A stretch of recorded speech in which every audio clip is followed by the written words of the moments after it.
Upon arriving at my in-laws' house, my husband greeted me with a smirk. Just in time. The results arrived, so come in. I wondered what he meant by results as I followed him into the living room. There, my husband placed an envelope containing documents on the table. What's this? It's the DNA test results. Now your affair will be proven. He grinned and spread the contents of the envelope on the table. My name is Mia, a 27-year-old homemaker. I've been married to my husband, Oliver, for 2 years, and I'm currently pregnant. Earlier, I experienced intense labor pains and was rushed to the hospital. However, several hours have passed since then, and I just gave birth. After enduring painful contractions, I finally saw the incredibly cute form of my newborn. I felt a sudden release of tension and relief that everything went well. The relief and joy must be overwhelming. But as soon as the relief settled in, exhaustion hit me like a wave.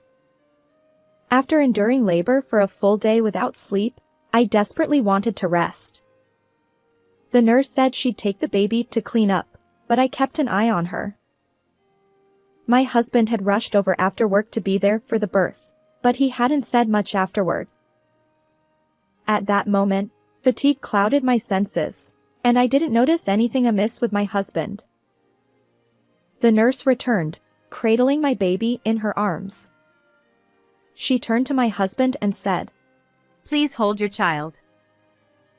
But he made no move to take the baby, instead locking eyes with me and saying something I couldn't quite hear. Exhaustion clouded my senses. I was still recovering from my own procedures, unable to focus on his words. "What did you say?" I asked, but he left the room without answering, never once holding our child. I wondered what had happened as the nurse and doctor exchanged uncomfortable glances. Confused and drained, I drifted off to sleep. Afterward, I found myself in the hospital room, and my child had been taken to the neonatal unit. The next day, my husband didn't visit the hospital at all. According to the nurse, he had been there and met our child, but he avoided my room. Then, an unexpected message arrived from him. Let's discuss divorce once you're discharged. I couldn't comprehend it. Why now? When I asked for an explanation, he remained silent. Shocked and physically weakened, my hospital stay extended. Finally discharged, I returned home, but my husband was nowhere to be found. Glancing around the room, I noticed several missing clothes from the closet. He must have gone back to his parents' house, I thought, feeling even more despondent. I messaged him, "I've been discharged now." His reply came, Let's discuss this Saturday at 1 p.m. at my parents' place. What was going on? Had I done something? As the day of our discussion approached, I brought my own parents along to my in-laws' house. Fortunately, my brother's wife, who had experience with childbirth, agreed to look after my baby. When we arrived, my husband greeted us with a smirk. Just in time. The results arrived, so come in. He said, leading us into the living room. He placed an envelope containing documents on the table. What's this? It's the DNA test results. Huh? You look like you're getting nervous. Huh? Well, why did you even check something like that? Well, now your affair will be proven. With that, he grinned and spread the contents of the envelope on the table. Among the documents in the envelope, the top one succinctly stated that the child was indeed my husband's. He looked at me in disbelief, exclaiming, Look at this. The child and I are biologically related. What? Why? How can this be my child? It can't be. His thoughts remained a mystery to me. My in-laws tried to calm him down, while my parents and I sat there, dumbfounded. Finally, as my husband regained some composure, I asked, "What do you want? Why did you insist on a DNA test? Did you really think I was having an affair?" His response shocked me further. Well, when the nurse tried to hand the baby to me, I noticed it didn't resemble me. I wondered if you were having an affair. Wait, you said that at the time? I asked. He replied, Your face turned pale when I mentioned it. "No, I was just surprised and asked for clarification," I retorted. He insisted.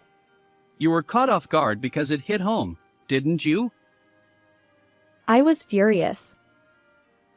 "Do you realize the grueling conditions I endured during childbirth? According to the doctor, I lost a lot of blood and was anemic.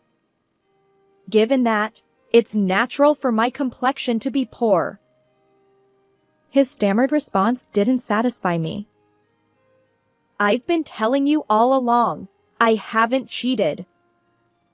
When I confronted my husband about why he had such suspicions, he revealed that before my childbirth, he had been researching various aspects of the process online. During his research, he came across the term brood parasitism, which refers to a situation where a wife intentionally conceives a child with someone other than her husband. Apparently, he stumbled upon numerous accounts of women allegedly attempting this. One particular post caught his attention. A man described how, during the birth of his child, he had noticed that the baby's face looked nothing like his own.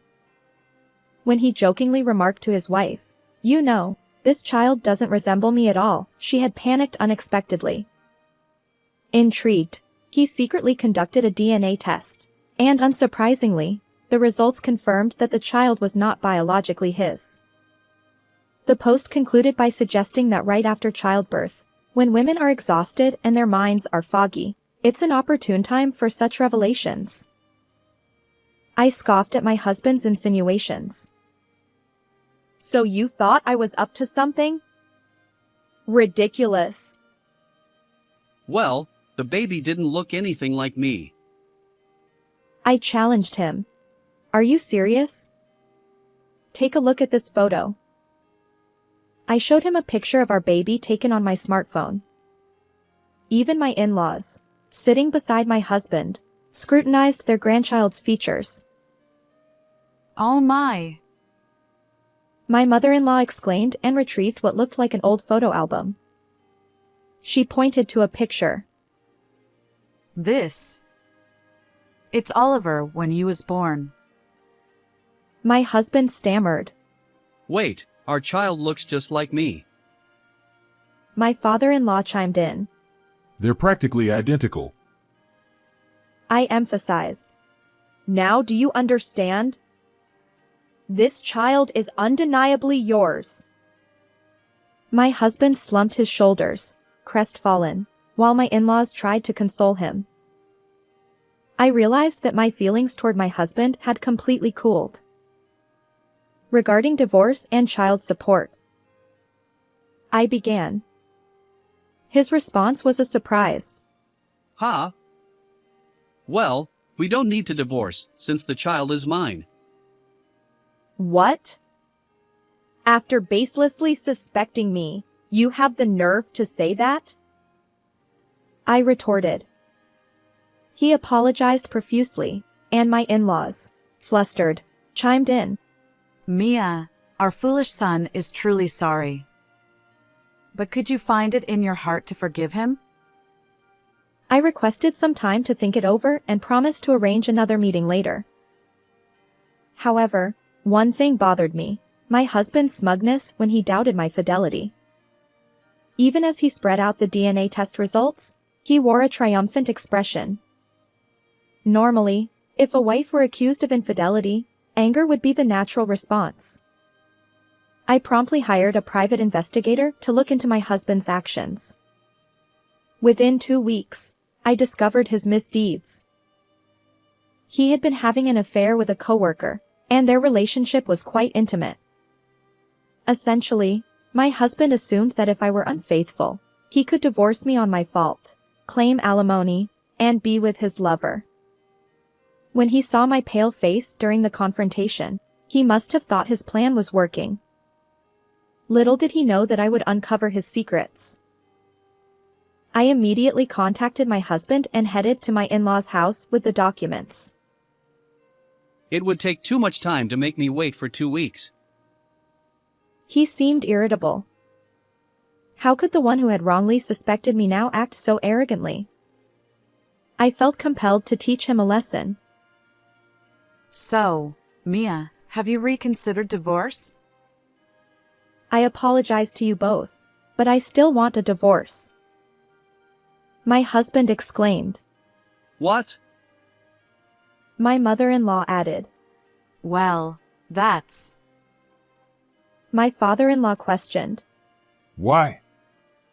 Oliver has genuinely reflected on his actions. My mother-in-law continued.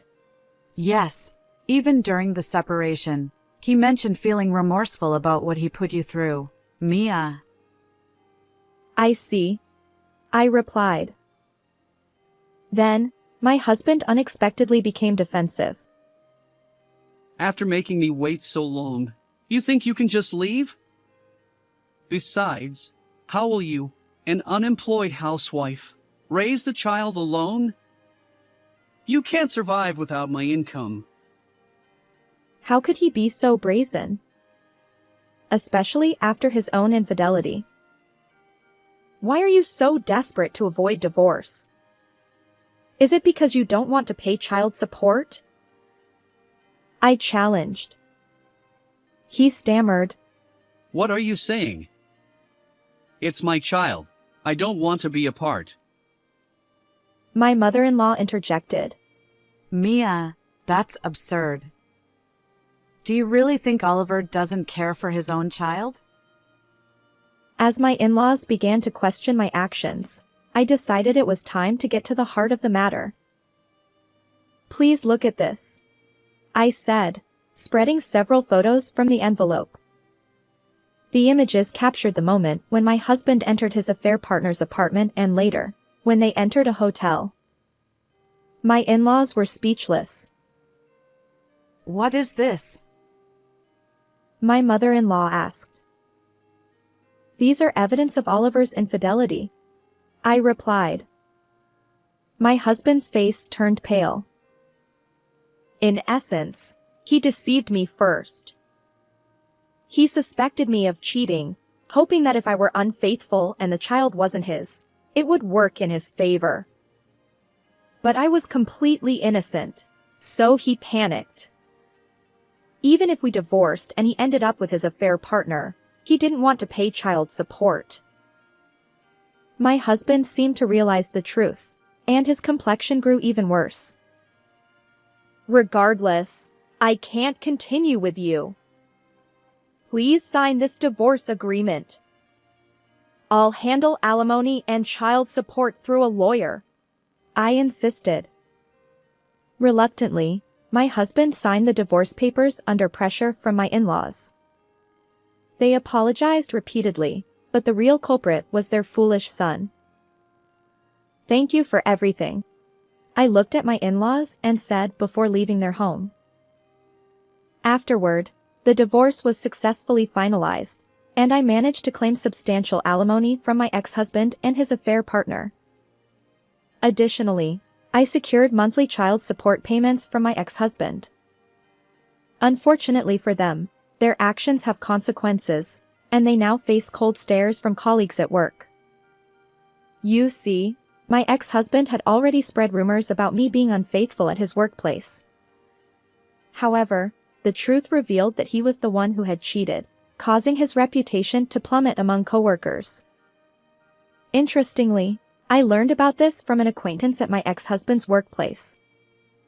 Armed with this information, I filed a defamation lawsuit against him, which resulted in additional compensation for the damage to my reputation. As for my ex-husband, he found himself drowning in debt, unable to afford his affair partner's company anymore. She, too, felt uncomfortable and eventually quit her job. Despite his discomfort, my ex-husband continues to pay alimony and child support, trapped in a living hell of his own making. It serves you right. On the other hand, I managed to secure an office job through a friend, and I'm thriving as a single parent. My son is growing up beautifully and is incredibly adorable. While I'd like to explore romance again someday, I'll wait until things settle down a bit. For now, I'm focused on working hard to provide for my child's future. How did you find this story? Don't forget to subscribe to my channel. Until next time.